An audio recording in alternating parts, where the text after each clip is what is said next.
Thought I'd try something really interesting.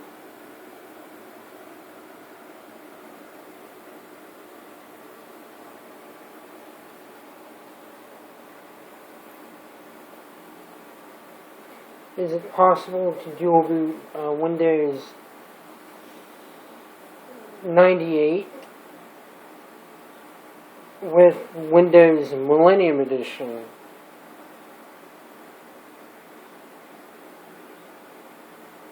I've got 2 of those hard drives down there that I'm going to be testing in this experiment to see if I can dual boot these 2 operating systems using something that I've shown before on my channel. Something I believe some of you guys have seen. And if you've watched Video Sans Frontiers channel, you've seen it many times on there.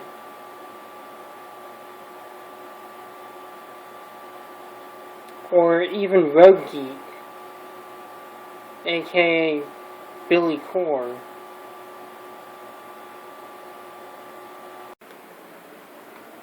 Format the second drive.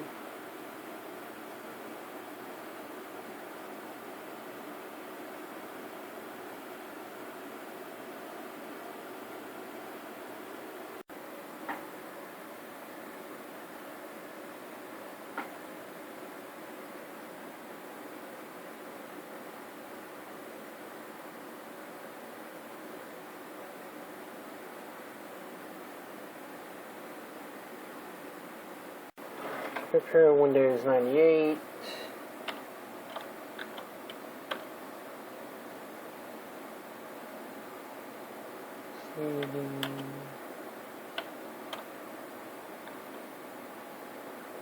Oh.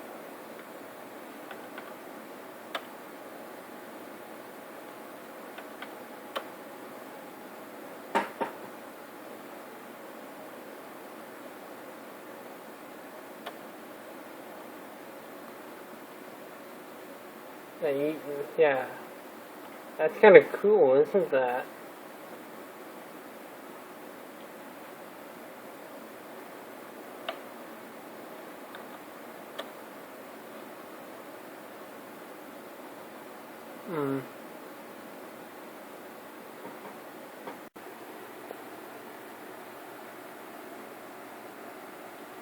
Copy that to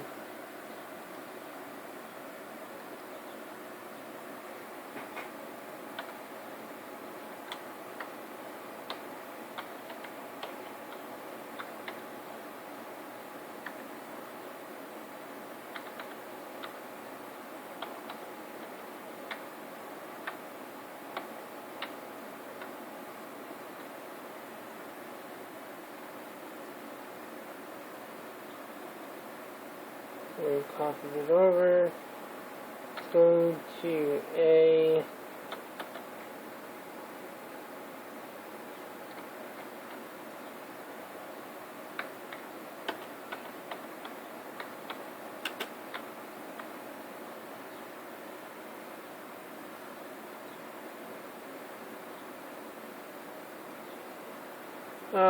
too many.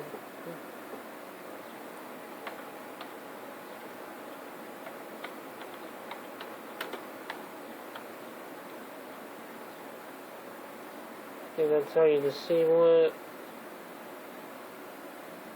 Actually, we need to do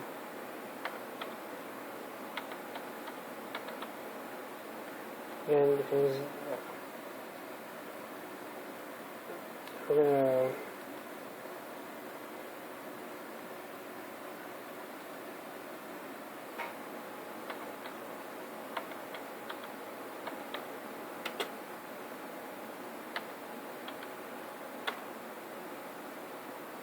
this thing has a mouse driver that I've stuck on here, as I probably said in this video.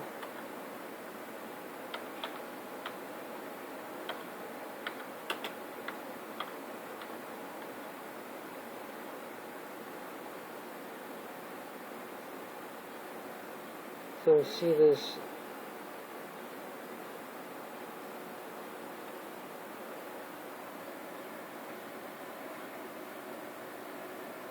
Yeah,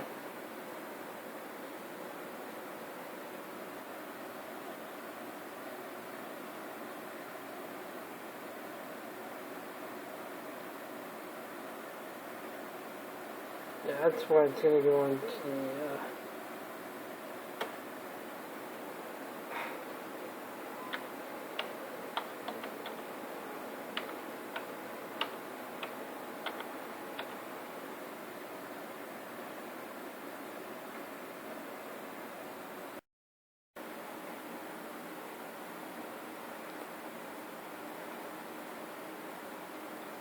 Yep.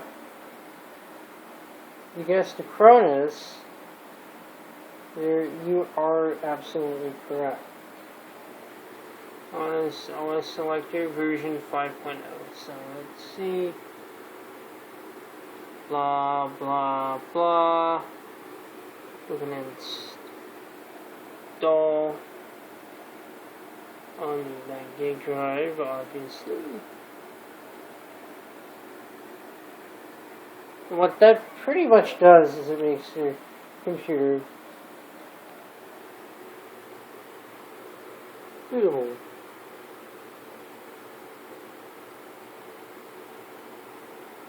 Able to dual boot. I thought I was going.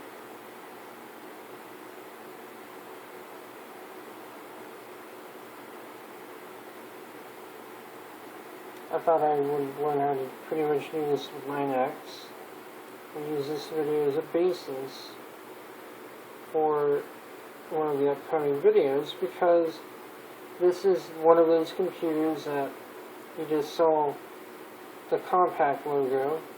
I wonder which compact computer, I wonder what kind of compact computer this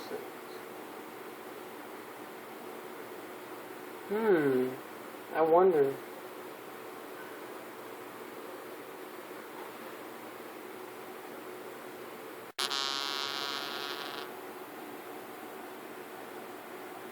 You see it works. You know what? We're going to have to reformat the other hard drive. And this also allows you to boot from a floppy disk. So if you don't want to restart the computer, there you go.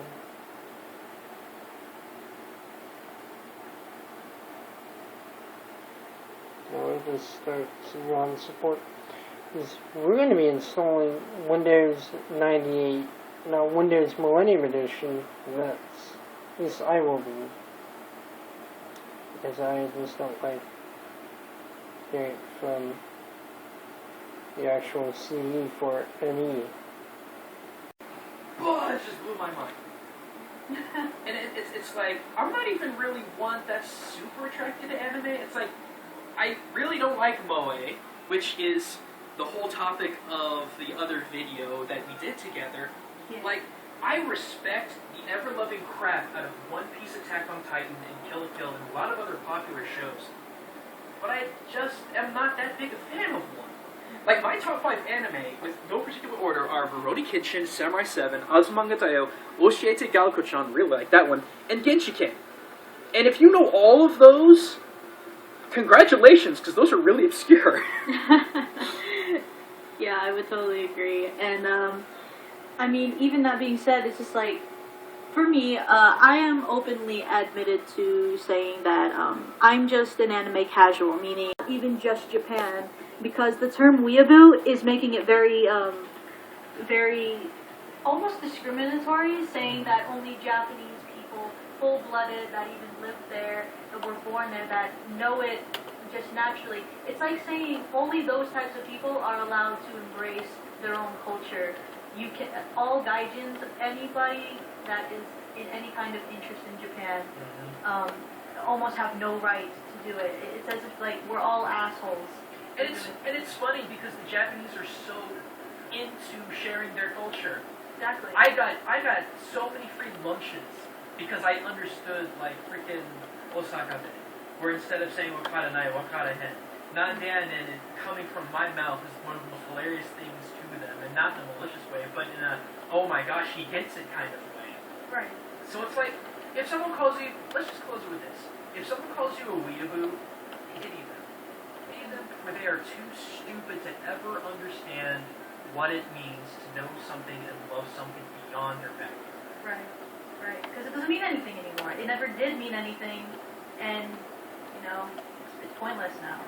So, yeah. Cool. I think we'll go ahead and wrap it up there. So, Aki, thank you so much for being here. Absolutely. I've got links to her channel, and,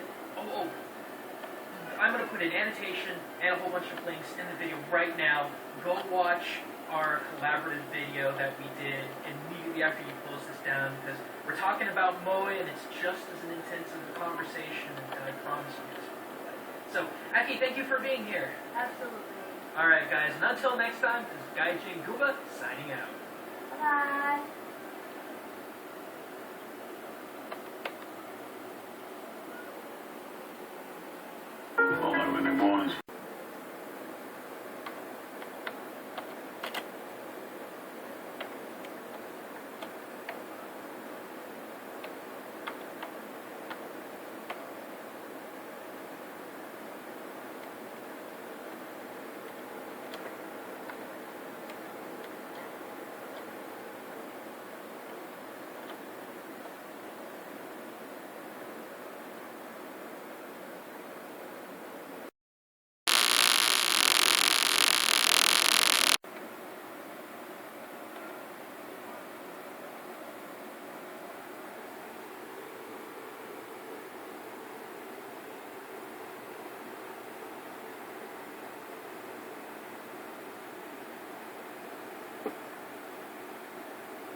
Take my boot disc out.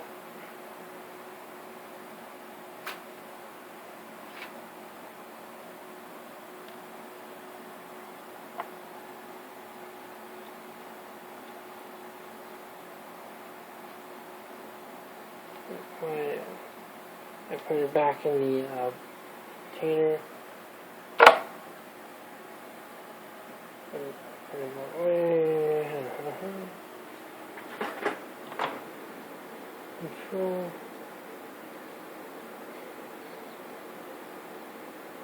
Control. Alt. Delete.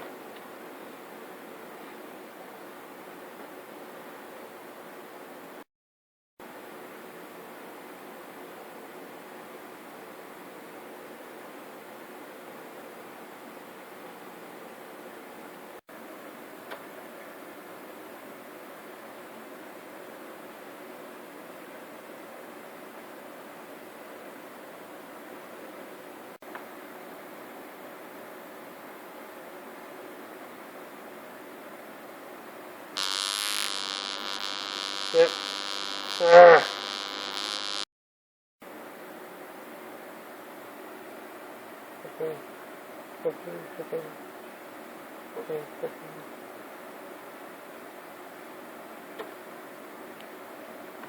Yes. Except your,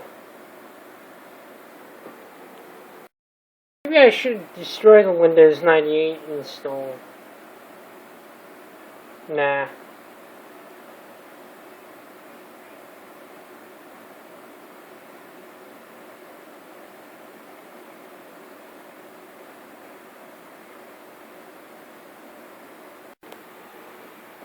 Insert the Acronis disk in, so that way when it restarts, it'll boot up to the Acronis disk on the next restart, because we're going to have to reinstall the software.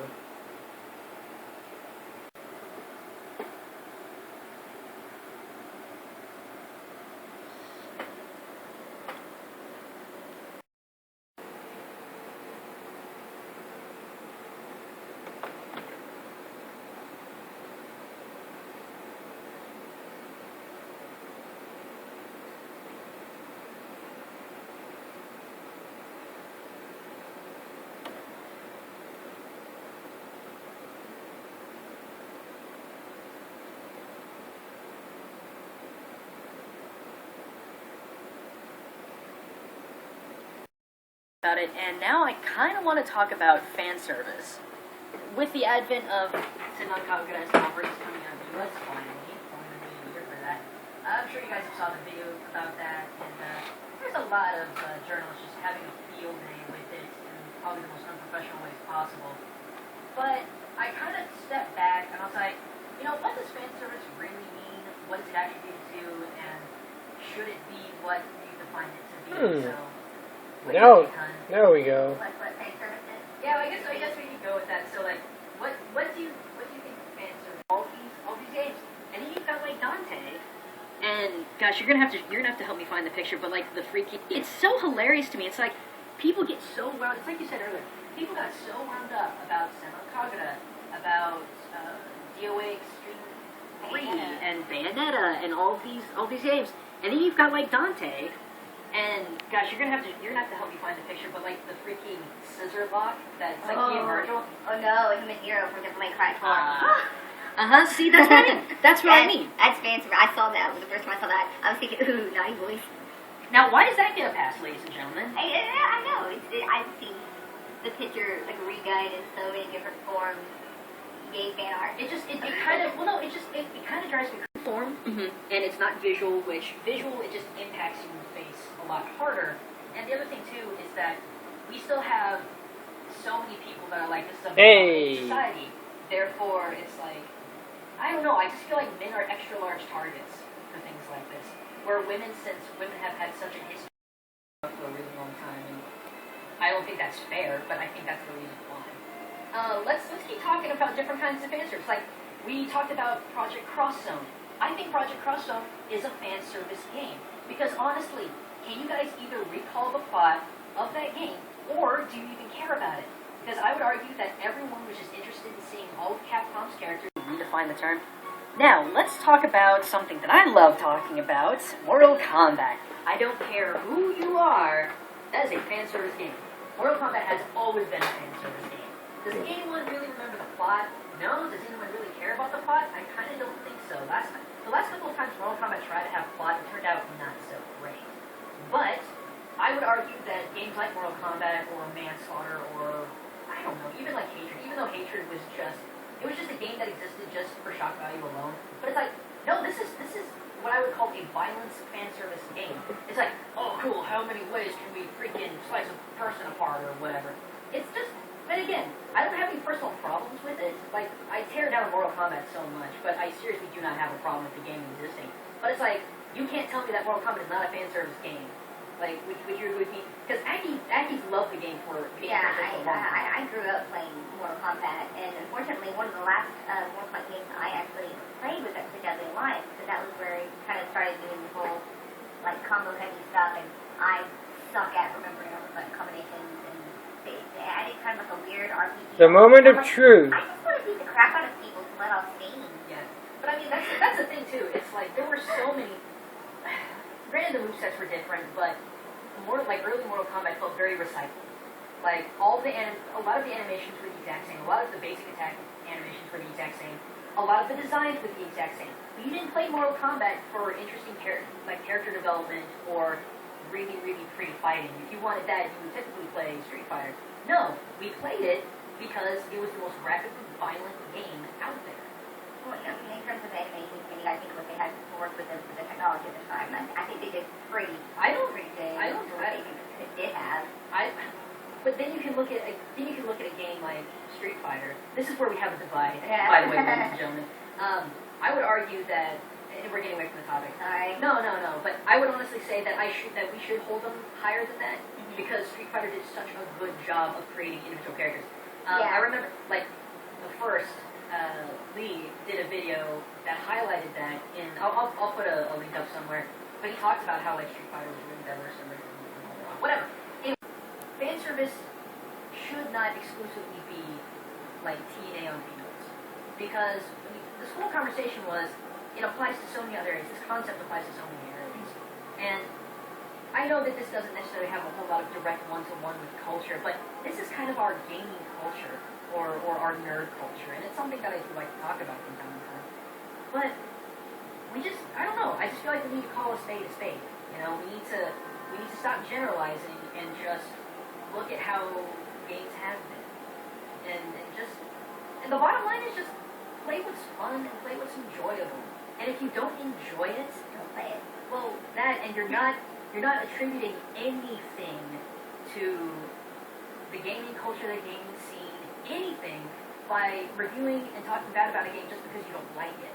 That's something that has kind of really spurred me to talk about this, is that I've seen people time and time again, I've seen, quote, professional reviewers and websites just bash multiple games because they just don't like it, and so they find everything wrong with it and then continue to just not mention any of the positives or purposely use them out because they say it's a fan game or fan service, and it's just dumb.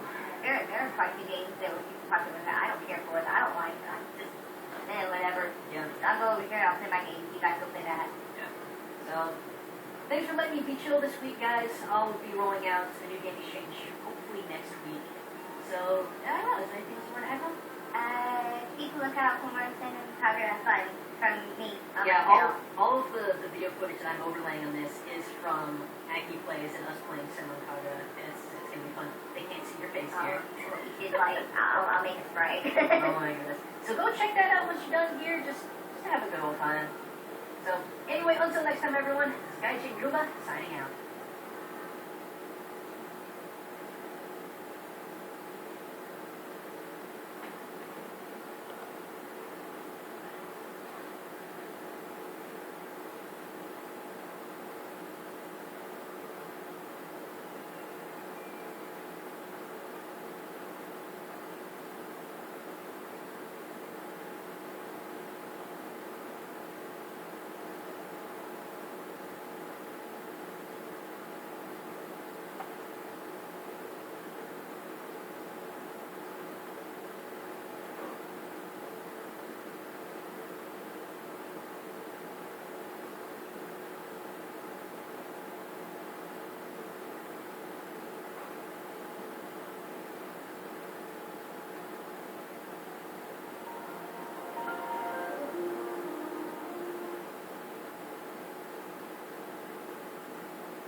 Yes, they can be dual booted.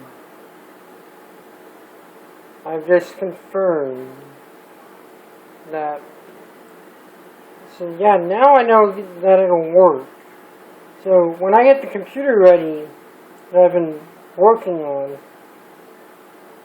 that I'm not going to show on camera, once I get one of the other parts that I need for it, then we'll take a look at the computer.